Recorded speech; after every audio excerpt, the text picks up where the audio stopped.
गीता भगवान की जय।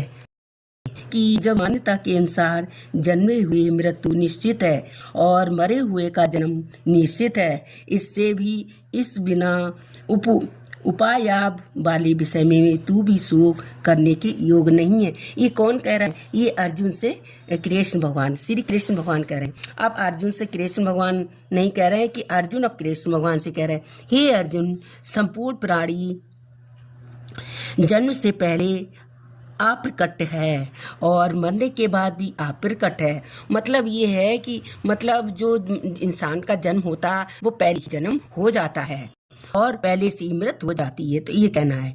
तो उसके केवल बीच है, फिर ऐसे ही स्थिति में क्या शोक करता है?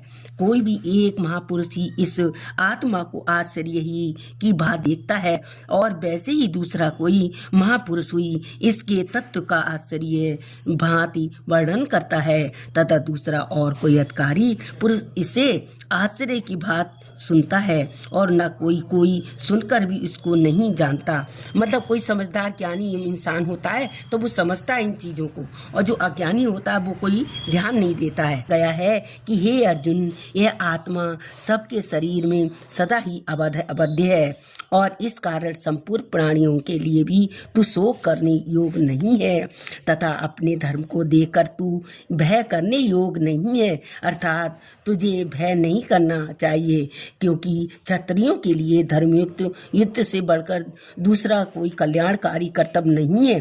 हे पार्थ, हे अपने आप प्राप्त हुए और खुले हुए स्वर्ग को द्वारा रूप इस प्रकार से युद्ध को भगवान क्षत्रिय लोग ही पाते हैं। मतलब कहना है ये कृष्ण भगवान अर्जुन को समझा रहे हैं कि भगवान लोग और महापुरुष लोग ऐसे ही स्थिति को पाते हैं, तो इसलिए तू युद्ध कर। और कृष्ण भगवान अर्जुन को समझाते हैं कि यदि तू इस धर्मयुक्त युद्ध को नहीं करेगा तो स्वयं धर्म और कीर्ति को देखकर पाप को प्राप्त हो जाता है तथा इस प्रकार सब लोग तेरी बहुत काल तक रहने वाली अकीर्ति का कथन करेंगे।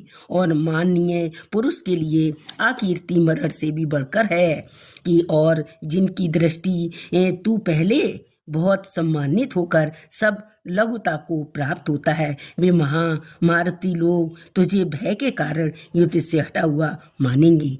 इसलिए दोस्तों ये कृष्ण भगवान अर्जुन को समझा रहे हैं और कह रहे हैं तू युद्ध कर, तू इन सब बातों को मत दे। इसलिए दोस्तों आज हमने 32 से और 35 तक पढ़कर सुनाया है। दोस्तों कल आगे आपको 36वें श्लोक